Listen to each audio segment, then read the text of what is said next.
Hello and welcome back to the ACSC podcast. Thank you all for the support last week. It's good to be back after a little bit of an absence because my computer decided to blow up.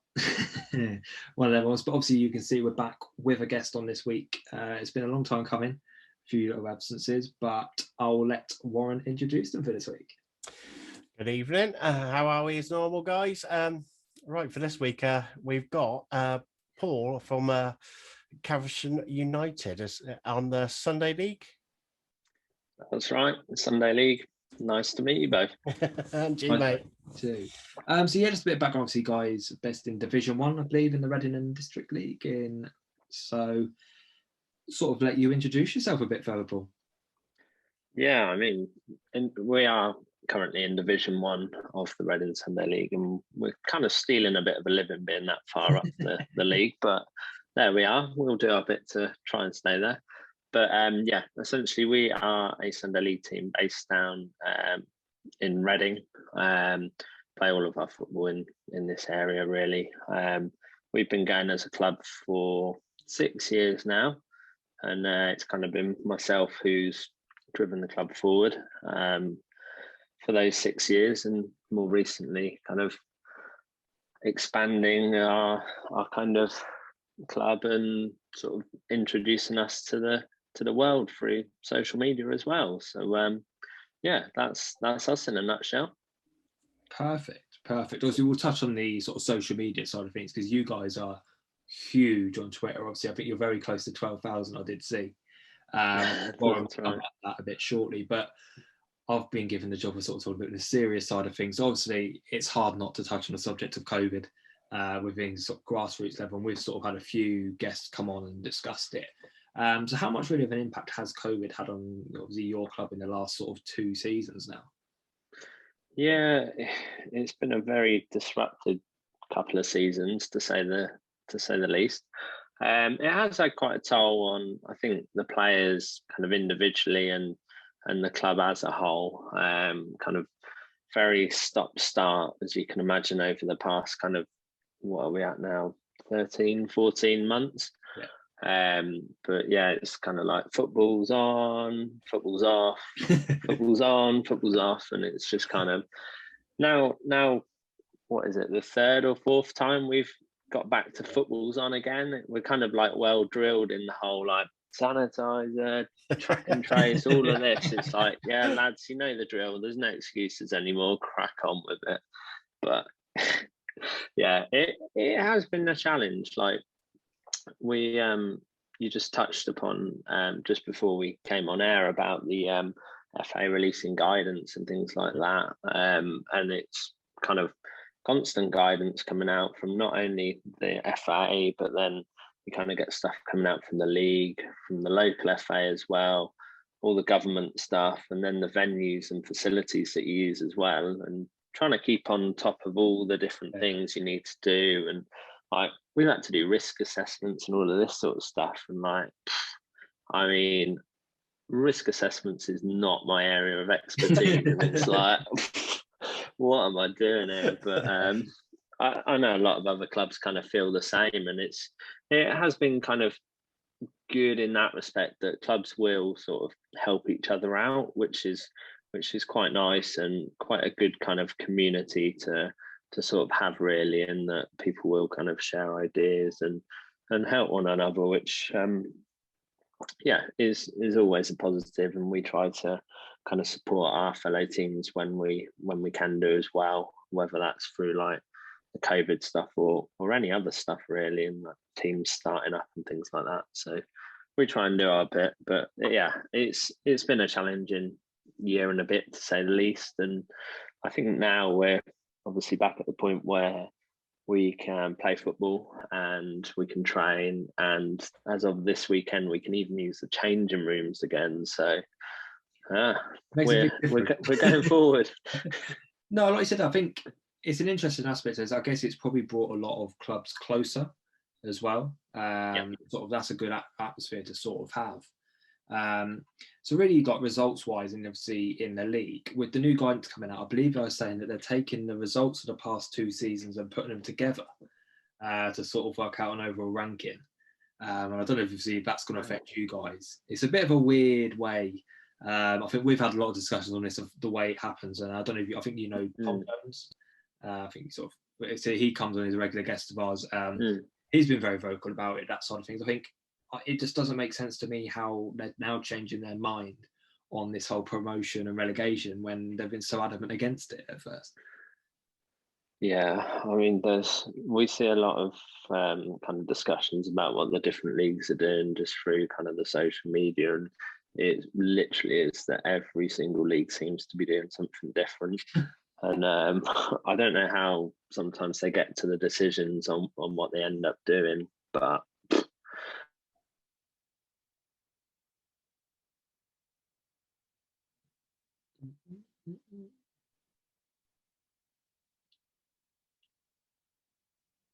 there was discussion of the league restarting, and ultimately they kind of made the call that no, we're not going to restart the league. We'll start next season in probably end of August, September, and this season's just completely null. So yeah, everyone's doing it differently, that's for sure.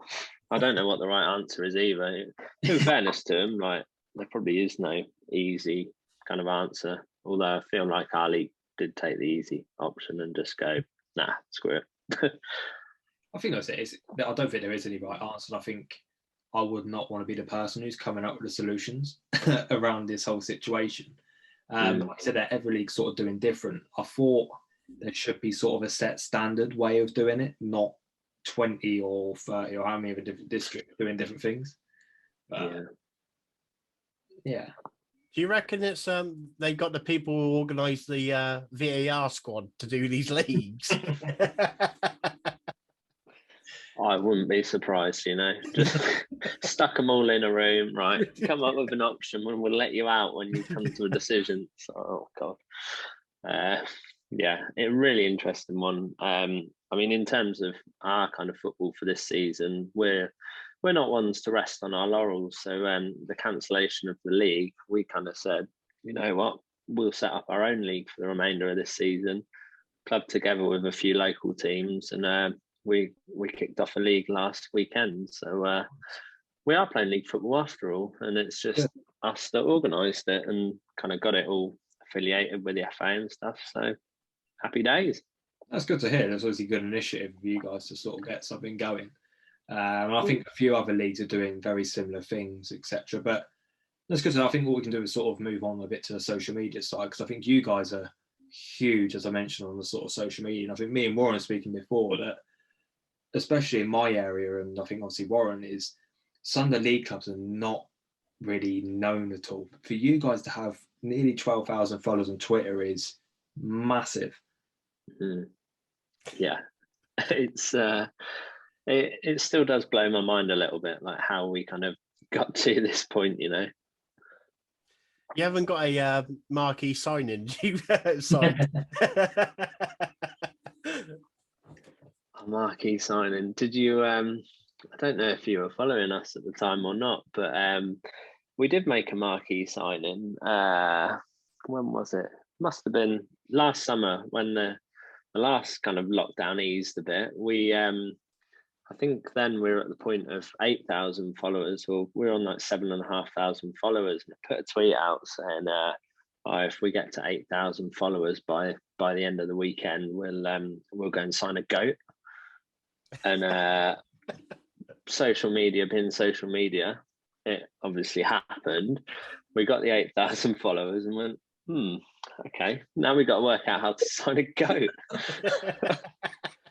But true to our word, we went out and we found a goat farm that was located about an hour or so drive away, and went down there and said, we're gonna have to sign one of your goats. That's brilliant. I guess that's where the nickname Billy the Goat. Well, the Billy Goats kind of goes back further than that. So when we first started out on the social media kind of journey, to be honest, it was basically me being bored commuting into London on the train and going, what the hell am I going to do for an hour each way on the train? I know, I've seen like Roma and Bayer Leverkusen like having a bit of fun on Twitter. why can't a Sunday League club have fun on Twitter? And we kind of, some of these clubs started to engage with us a little bit, like your Romas and your Bayer Leverkusen and stuff like that. And it was quite interesting. And then a company called Football Kitbox got in touch and said, hey, do you guys have a sponsor or anything? And at that point, we didn't have a sponsor. And it was like, oh, this has come from like social media. This is cool. And from there, the idea popped up to kind of use our slowly growing social media following to kind of direct a few things at the club. So we launched a kit competition for followers or whoever else out there on social media to design a new kit that we'd play in. And kind of linked to that, I was looking at the badge and it was like, this badge could do with an update as well. So we threw the badge out there as a kind of design competition. And as part of those two things, then we kind of got on to the point of the club not really having a nickname or that side of things. And the Billy Goats was one of the suggestions that came in and was ultimately voted the winner. And the rough kind of link to Caversham is like one of the prominent kind of features in Caversham is Caversham Bridge. And then the bridge links to the Billy Goats Gruff story and so forth. And it really kind of took off from there and people got behind the Billy Goats thing. And then I think a few people tagged like FC Cologne in it, who are the goats out in Germany. And they kind of started engaging with us all the time. And it kind of formed a nice little partnership there on social media with them. So it was just, and by this point, the kind of follower account was starting to grow and stuff. And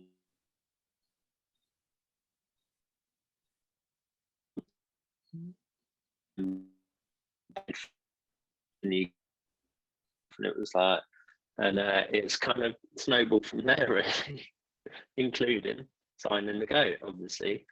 And I think now we've just come our operation of it's been a little unique kind of thing that we've kept going. So here we are. I think it's crazy to sort of see how like a Sunday League club can go from sort of being just Sunday League, have that interaction with the clubs like Roma, you've mentioned, Cologne. It's crazy to see that. Yeah, it's just, it blows my mind at times. I remember sitting there watching the Champions League final last July and I was thinking, hang on, Bayern Munich are going to win this thing, and they're kind of following and retweeting us all the time. It's like, what? They're the champions of Europe. What's going on? How do they know about Caversham United? That's all sorts of kind of clubs and people. Yeah. No, it's interesting to sort of hear and see. Yeah, it.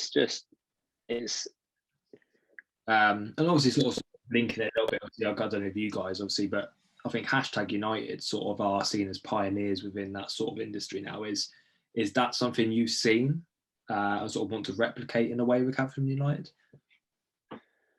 So I wasn't really aware of kind of the stuff hashtag and like Palmer's were doing as well, and then kind of SE Dons came onto the scene more on the YouTube side. Well, I guess they're all kind of YouTube really, and that's kind of not something we've gone massively into, but we did actually get #United down to a charity tournament we held, raised a load of money for charity. Hashtag came down, they beat us on the day, and then they went on to win the whole thing. We ended up winning the consolation tournament, which was, I mean, great for us. We were kind of celebrating at the end of hashtag, which was pretty cool. And then their star keeper, Jacko, who was also the Soccer AM goalkeeper, broke his leg in the first match. And it was like, oh, this isn't going to go down well.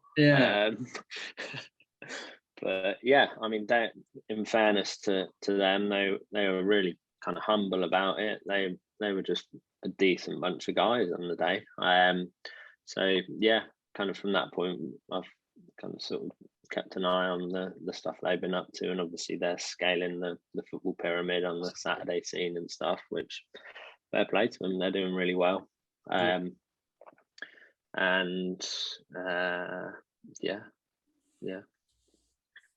we've kind of. Oh, sorry, Karen. That's what I was going to say. I think obviously, like you're saying there, is they are doing really well. And I think I follow Spencer obviously on Twitter. He's been very vocal, sort of, with the whole COVID situation and the way that the FA have sort of dealt with this situation as well. Yeah, I mean, there's definitely a lot of opinions on kind of the way that the football side of things has been dealt with by the FA, and the kind of consistency of the approach as well, at different levels and all of that kind of stuff. And got to be a little bit careful about what we say here before they kind of yeah. But yeah, I mean, I guess at the end of the day, it's that old kind of saying that we seem to hear all the time about unprecedented times and all of this. And I mean, I wouldn't like to be making those decisions on what they do for all these things that can have such a huge impact on literally, like, clubs, players, staff, fans, everything. Like, football is such a massive part of kind of life in the UK and, well, around the world, really. So yeah, I wouldn't like to be in their shoes, that's for sure. Not at all. Anything you want to bring up, Warren? We also did see you've done a bit with Balls to Canter. With who, sorry? Balls to Canter, is it? Yes. Yes. So Balls to Cancer, our kind of affiliation was with them started back at the same time when we launched the initial kind of kit competitions and stuff. And we saw, again, from social media, they're quite active, and obviously they're all about providing support to people that are affected by cancer and their kind of families and all of that kind of side of things. And we kind of said to them, like, can we kind of feature on our shirts and stuff just to raise awareness and things like that? And from there, the partnership blossomed. I mentioned about the charity tournament. That was all in aid of Balls to Cancer. Okay. So I think we raised about $2,500 from that tournament, which went to them. And then when we hit 10,000 followers at the end of last year, we did a big raffle where we called on some of our kind of famous friends to help out, and people like Roma donated some kits for us. We got signed shirts coming in with all sorts of crazy, like, merchandise was turning up. Like, Bayern Munich sent some stuff, signed shirt from Cologne, like all of these bits and pieces. And obviously did a raffle for the whole lot and raised another $2,000 for Balls to Cancer there. And I think most recently we've kind of we had our away shirt released, and we've done a special version of that in partnership with Balls to Cancer to celebrate their 10-year anniversary, where we've just tweaked a few things on the shirt, like changing the color of the badge to like a monochrome and stuff, just to kind of highlight that. And yeah, they're kind of flying off the shelf as we speak, and there'll be another trip to the post office with a big bag of shirts, and they're going to be absolutely thrilled to see me again, I'm sure. But yeah, I mean, I think this kind of gets to the point where it touches upon like what we're trying to do as a club, really. And I think one of the main things is that now we've kind of grown this social media following, and we've kind of really got a platform that we can do some good things from.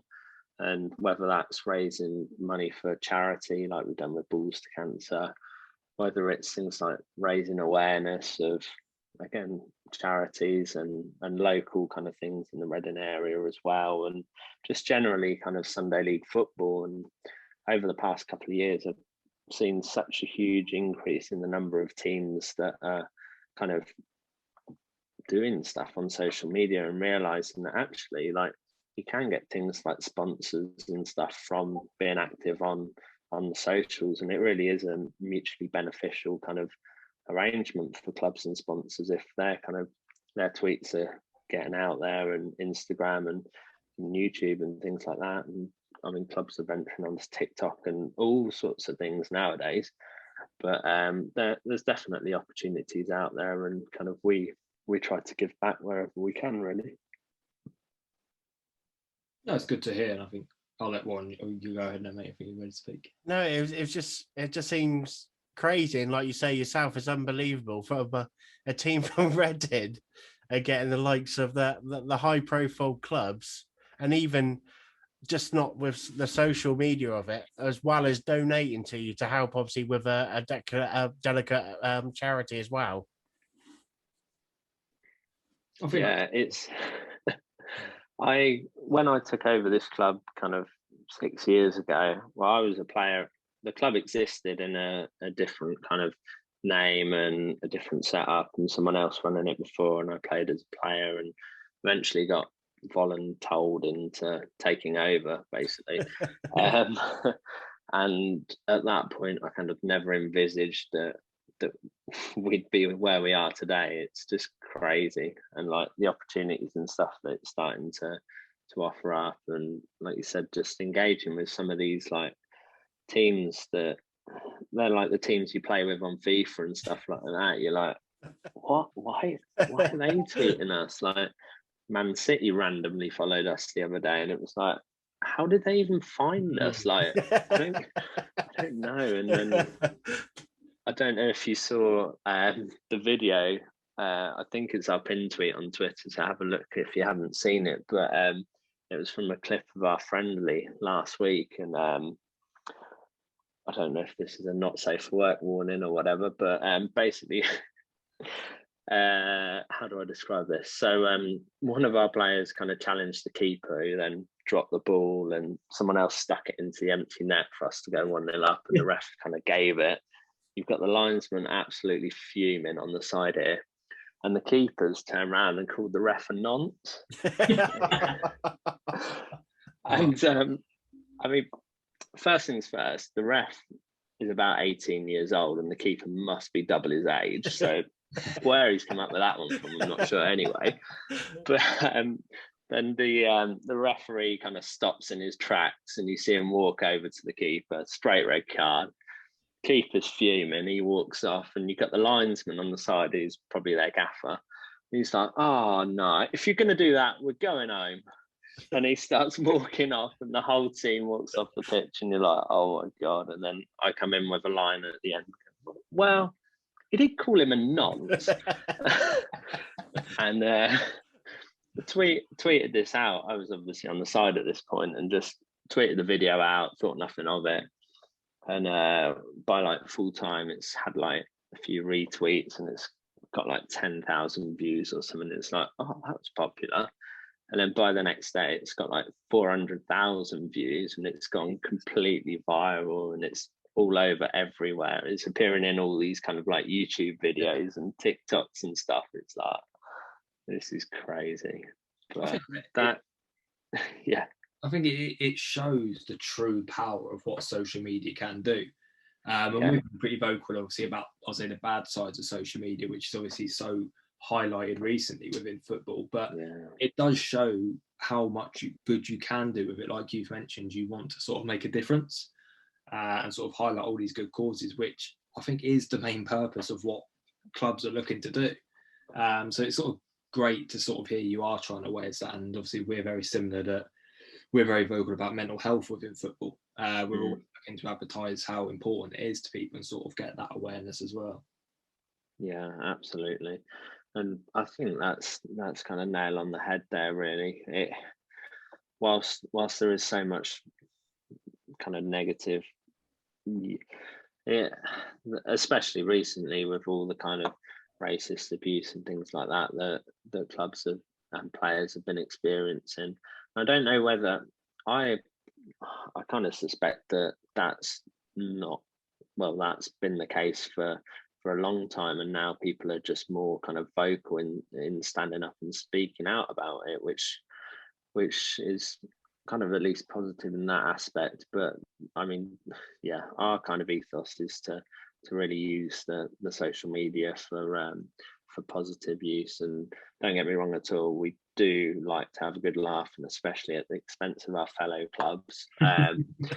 But at the end of the day, we kind of don't take ourselves too seriously. Like, we know we're not going to go out and beat every single team we play against. We don't really care. We are going to have a good laugh, and if we can kind of do things for good causes along the way, and at the end of the day, it's all kind of like this. No one gets paid for any of this stuff at our club. Like, we're all volunteers and stuff, and we're just doing this to kind of fill our spare time and have a bit of a laugh and see what it kind of opens up for us, really. So that's kind of us in a nutshell.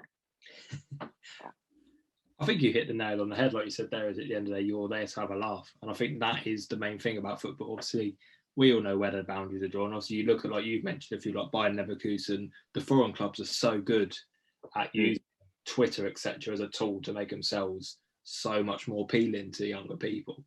And I think it's a good thing that obviously you guys are sort of ahead of the curve compared to a lot of clubs within England. Yeah, that's very much it. And I mean, who knows where it will go in the future.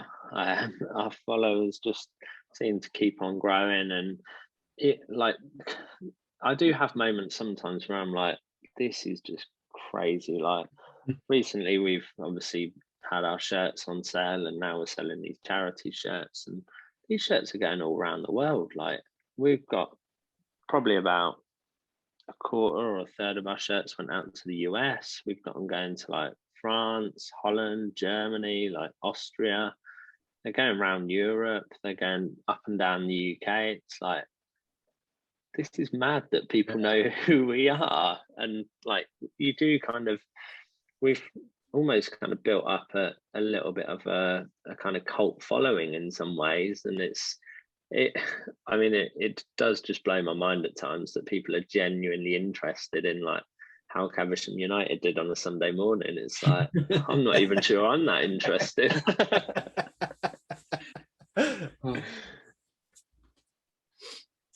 I did see, obviously, I think it came under the one of the shirt posts on Twitter. Who was the unlucky one on the spinning wheel for the goalkeeper's position? So that was one of our new lads at the time, a lad called Tom, and his kind of line just makes that video. It's so good, and you just go, oh no!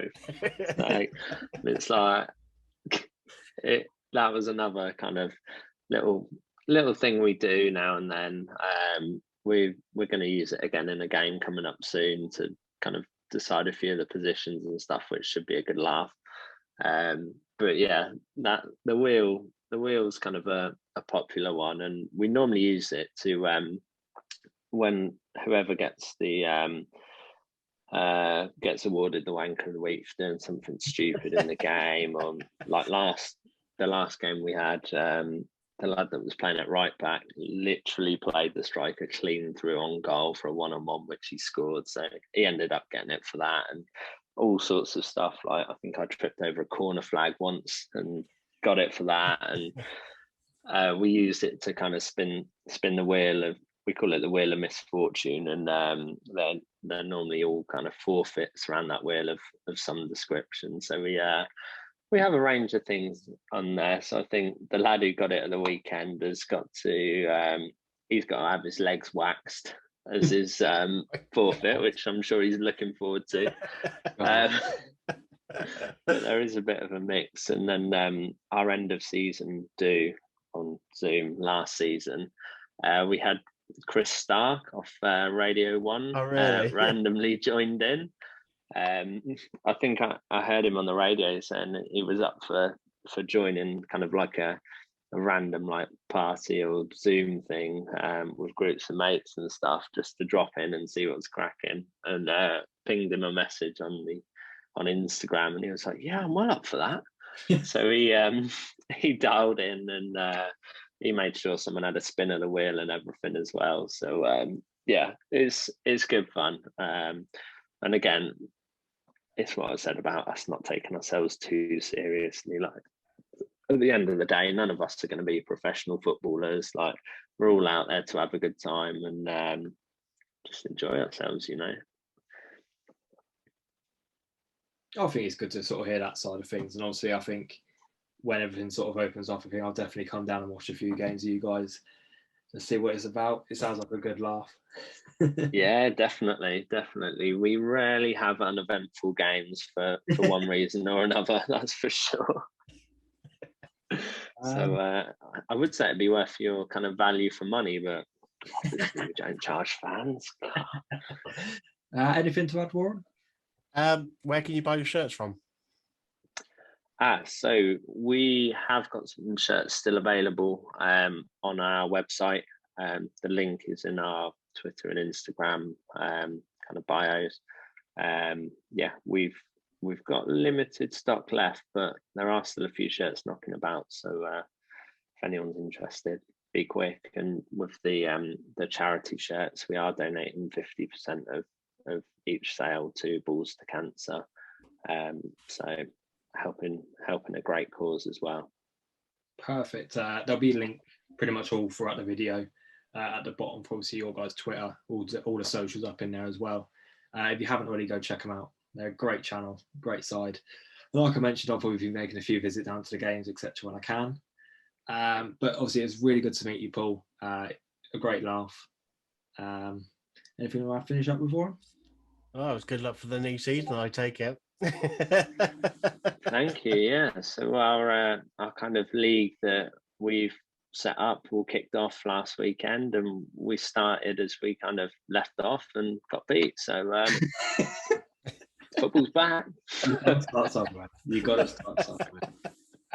Just sort of final things our side. If you haven't already, go check out Warren on Facebook. He's got the ACSC gaming page going now. Doing Warzone and FIFA over there regularly. I turn up every one in about 10 streams. So if you're one of the lucky ones, you might see me for 2 games. But yeah, thank you all guys, and we'll see you next week.